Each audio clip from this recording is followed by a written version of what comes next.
માયા ને મમતા તણો જેને રુદન લાગ્યો રોગ, એવા સંતો સમરવા જોગ દી ઉગતે ને દાડવા. કવિ એમ કે હવાના પોરમાં એમ કહેવાય કે ડાડો હુરજ બાણું કેમ ધંધા દેના ઓવડેથી જ્યારે હુરજ બાણ દૂધના કટોરા પી અને હવારના પોરમાં એમ કહેવાય કે કૃપાલભાઈ કોરું કાઢે ને દી ઉગતા વેદ. ખાખી બાપુના નામનું ખાલી આપણાથી ભલામણા સમરણ થઈ જાય ને આપણી હાથ પેઢીઓને તારવી દે, એમાં બીજી વાત ન આવે ભલામણ. એવા સંતો સમરવા જોગ દી ઉગતે ને દાદવા. અને વધુ બોલાઈ જાય તો માફ કરજો. અને અંદરથી આજ બોલવાનો મને પોરો થાય છે, એવો હરખ થાય છે, એવો આનંદ થાય છે, કારણ કે હું સૂર્ય ઉપાસક છું અને આ ગામના પાદરમાં ખાખી બાપુએ હુરજ નો નાદ કર્યો છે. ઓ બાપ, ભલ ઉગિયા ભાણ ભાણ દિયારા લવ ભામીના, પણ જીર મરણ લગ માણ યમાણી રાખજે કાસા પર આવું. એ હુરજ ભાણ, ધર્મ બદલે ધરા બદલે અને જગત પણ બદલી જા. એ ભાણ, અમારી આબરૂનો વિલામ નો થવા દે તો બાપો, અમારી આબરૂનો વિલામ નો થવા દે તો. અને માયાભાઈ, આ તમે બધા કેટલા ભાગશાળી છો એ તો તમે જોવો.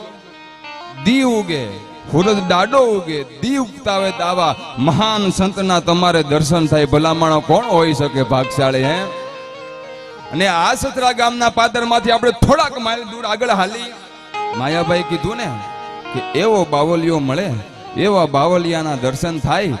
બાખંડિયા દુનિયા અને જેની બંડીમાં હમાય, ઈ ગુણ લાગીના નો જાય બાપા બજરંગ દાસના ભલામણા.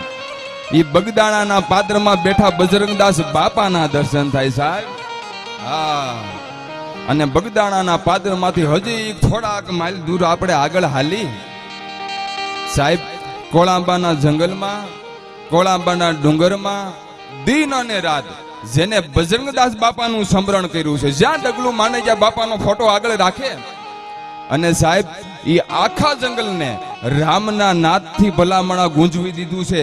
એવા શાંતિરામ બાપુના મારા અહીંથી હજારો શરણો છે, ભલામણ લાખો વંદન છે એના શરણોમાં. હો બાપ, સંતોનો સ્વભાવ છે એવો જનતાના ગોદની જેવો.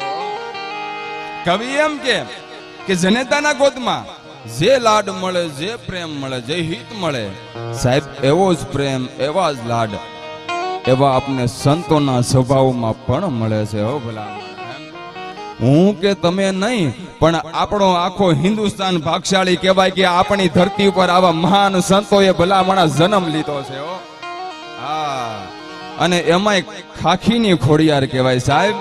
હા, અને આજ માનો પ્રાગટ્ય દી બેહી ગયો છે. હો, માયા ને મમતા તણો મેં કીધું ને, પણ કવિમાં જગદંબાને ખોડિયારને દુહામાં એમ યાદ કરે કે ઘૂના નદીયું ઘૂંગવે અને ધર ડુંગરેરી ધાર, તારા થાનક ઠારો ઠાર ખાણે ને પાણે ખોડિયાર. હો ભલા માએ કોઈ દિવસ સાહેબ મોટા મહેલમાં જન્મ નથી લીધો કે મોટા બંગલામાં કોઈ દિવસ જગદંબાએ જન્મ નથી લીધો. દુહો સાક્ષી પૂર્વે છે કે ઘૂના નદીયું ઘૂંગવે અને ધર ડુંગરેરી ધાર.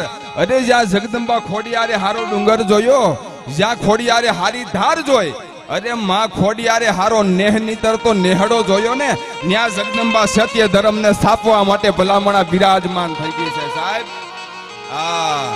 અને માને અવતરું ક્યારે પડ્યું? બધા જાણી છે, મારે કહેવાનું મને મન થાય કે માને અવતરું ક્યારે પડ્યું?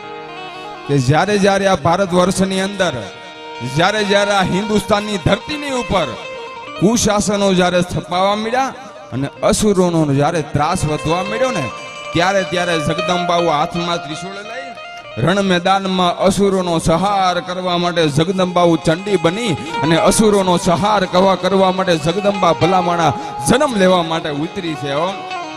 ઈ આદિ આવડો હોય તોય ભલે, ભગુડાના પાદરમાં બેઠી માંગલ હોય તોય ભલે, કરણી હોય તોય ભલે, હિંગળા હોય તોય ભલે, અને આ કોટડાના પાદરમાં બેઠી ચંડ અને મુંડને ચપટીમાં છોડવા વાળી માં ચામુંડ હોય તોય ભલે ભલામણ. શક્તિ બની ચામુંડ દેવી ચંડ મુંડ ચોળ્યા હતા ને કરી કોપ રણમાં કરવો તે ખબર લઈ ખોળ્યા હતા. કરી નાશ અસુર કુળ નો તે સત્ય ધર્મને સ્થાપ્યા. ખોડિયાર માડી સદા હમ પર રહેમ દ્રષ્ટિ રાખજે માં રહેમ દ્રષ્ટિ. માયાભાઈ આ જગદંબાઓને યાદ કરવી અને માને મારે યાદ કરવી. અને સાહેબ કેટલા બેઠા ને એ મહત્વનું નથી, પણ કોણ બેઠું છે ને એ મહત્વનું હોય છે બાપ. અને આ દુનિયાનો નિયમ છે હો, કે જ્યારે આપણે મહેનત કરતા હોય, જ્યારે આપણે સંઘર્ષ કરતા હોય આપણી નામના ઊભી કરવા માટે, આપણે જ્યારે મહેનત કરતા હોય ને સાહેબ, ત્યારે આપણા ખંભે મૂકવા વાળો કે આપણી બાજુમાં ઊભો રહેવા વાળો કોઈ નહીં મળે સાહેબ. પણ આપણે મહેનત કરી આપણા હાડ ગાળી અને આપણા દેહને ઘહી ને આપણા નામની ચમક જ્યારે આ દુનિયામાં આપણે ચમકાવીને, ત્યારે મારો ભાઈ, મારો વીરો, મારો કલેજો કહેવા વાળા તો સાઈડમાં 1000 ઊભા રહી જાય છે સાહેબ. કારણ કે કોઈને ખંભે હાથ મૂકવો ગમતો જ નથી સાહેબ. ખંભે હાથ મૂકવો કોઈને ગમતો જ નથી. અત્યારે તો માથે હાથ મૂકવા ગમે છે કે આ અમારી નીચે હોવો જોઈએ, બસ બીજું કાંઈ નહીં. તમારા અમારી ઉપર હાથ ન હોય, અમારી ઉપર તો ખોડિયારનો હાથ હોય, ખાખી બાપુ જેવા મહાન સંતનો હાથ હોય, ભલામણા 1 2 હાડા 3 પછી કોઈની જરૂર ન પડે સાહેબ. એવા જ બધા કલાકારોની હાજરી છે, બેન અલ્પાબેન, દીપક બાપુ હરિયાણી. અને સાહેબ કોઈ અતિશોક્તિ માટે કે કોઈ રૂડું લગાડવા માટે નહીં, કે હું વખાણ કરું ને મને કંઈક મળી જાય એમ નહીં.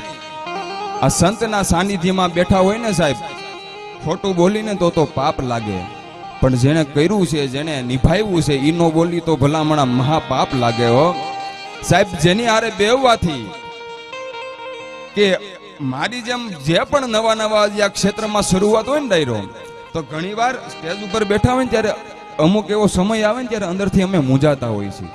હું અંદરની વાત કરું છું, તમે આપણે બધા ઘરના બેઠા છીએ ને, એટલે કે અંદરથી અમુક સમય આવે ને ત્યારે મૂંઝાઈ જતા હોય કે હવે શું કરશું સાહેબ. ત્યારે ખંભે હાથ મૂકીને ઘણા કલાકારો અમને કહેતા હોય કે ભાઈ મૂંઝાતો ને અમે બેઠા છીએ. એવા માયાભાઈ આહિરને તાળીઓના ગડગડાટથી વધાઈ લ્યો ભલામણા. હા, કારણ કે જેના જીવનમાંથી આપણને સાહિત્યમાંથી, ડાયરામાંથી તો શીખવા ડાયરો મળે છે. રૂડું લગાડવા માટે નહીં, પણ બધાને ખબર છે બહુ શીખવા મળે છે. પણ જેની હારે બેહવાથી સાહેબ નેગેટિવ વિચાર હોય ને તો આપણે પોઝિટિવ થઈ જાય હો. નેગેટિવ વિચારો આપણા વિચાર પોઝિટિવ થઈ જાય. અને ભાગવતમાં હરેક પ્રશ્નનો હલ છે ને, એમાં માણસની બાજુમાં બેવાથી હરેક મુસીબતનો ભલામણા સામનો કરવા માટેની હિંમત આપે છે. ફરી એકવાર કહું છું કે માયાભાઈ આહિરને તાળીઓના ગડગડાટથી વધાઈ લ્યો સાહેબ. હા.